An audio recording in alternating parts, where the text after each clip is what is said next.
What's going on today, guys? Today's video is going to be all about tips. Noticing small things is going to help you out and catch more bass, target those ambush spots, and also traffic lanes that bass travel and feed on. So let's jump straight into that video, and hopefully I can bring you guys some tips that's going to help you put more fish in the boat or on the bank. Let's go.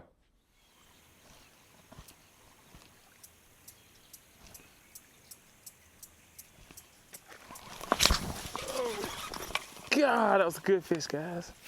All right, this is a huge tip for all my bank beaters. Let's jump into it. First off, look for things that's going to be different.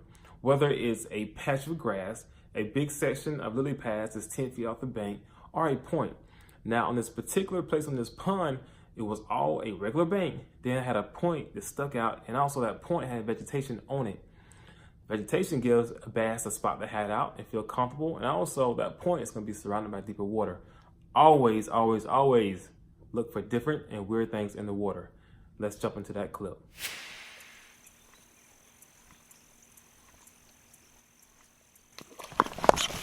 Oh, come on, man. That was a big blow up. All right, let's break down this first scenario. We were fishing in a lake that had a ton of lily pads on both sides of us. So you had a pathway that came straight to the middle that was clear. Lily pads on the left and lily pads on the right. These bass were staging up right beneath the lily pads and waiting for bait fish to come down and ambush them. Now we threw in there 2 or 3 times, and every time we threw in there, we had a blow up, but the fish wouldn't commit.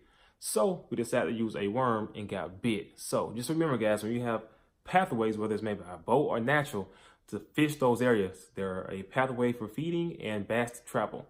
Let's jump into that video. Got one? Ooh, that's a good one. That's a good one.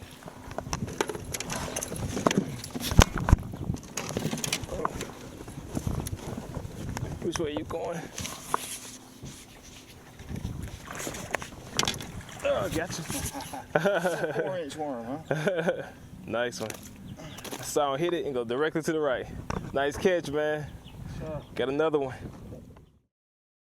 Now, in this next particular clip, it's going to be really hard to gauge the distance on how far apart these two structures were, but it was a key spot to fish. So this is another pond with lily pads. So on one side, we had lily pads.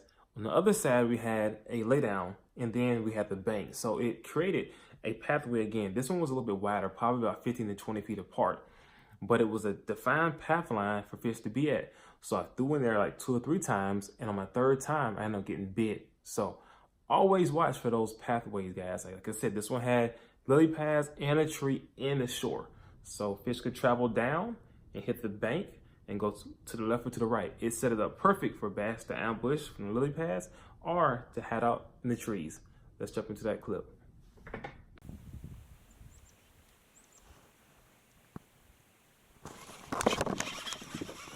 What bag, Kevin?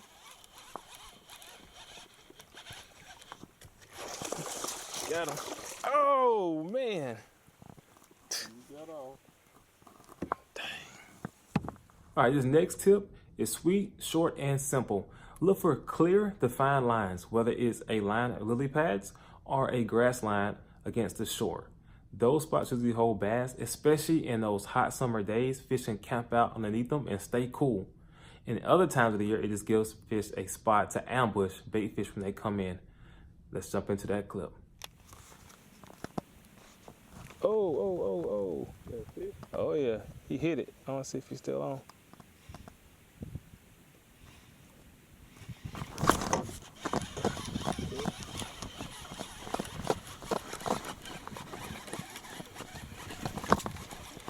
I'll come your way.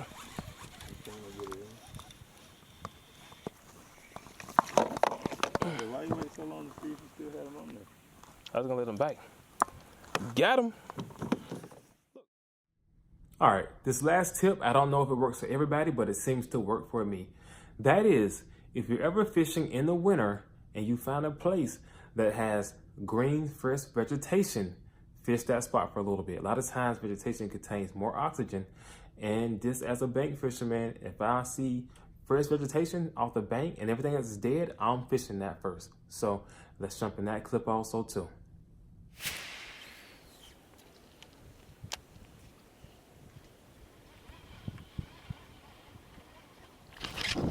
Got him, guys.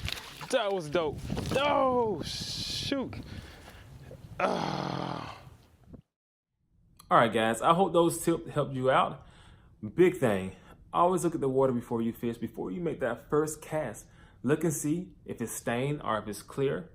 Also look and see if it's any fish that's gonna be roaming around. Are they shallow? Do you see bait fish in the water? That may help you determine what type of lure you need to throw at that moment in time. So, thanks for watching, guys. I hope this video has been beneficial. Be sure to subscribe so I can bring you more tips and help you guys become better fishermen and help myself become a better fisherman. Take lines, and we'll see you guys on a video soon.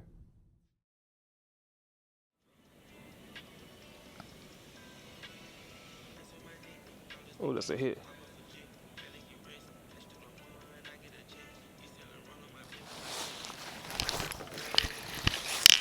It's a good fish, too.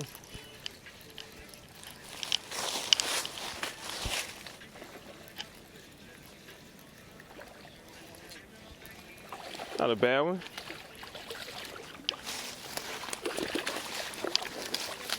Come here, little dude. Woo, it's about time. So, first one of the day. You guys can tell he actually has those red chumpers, so they're definitely feeding up.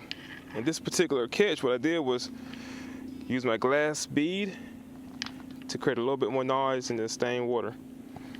So, let's get this fish released.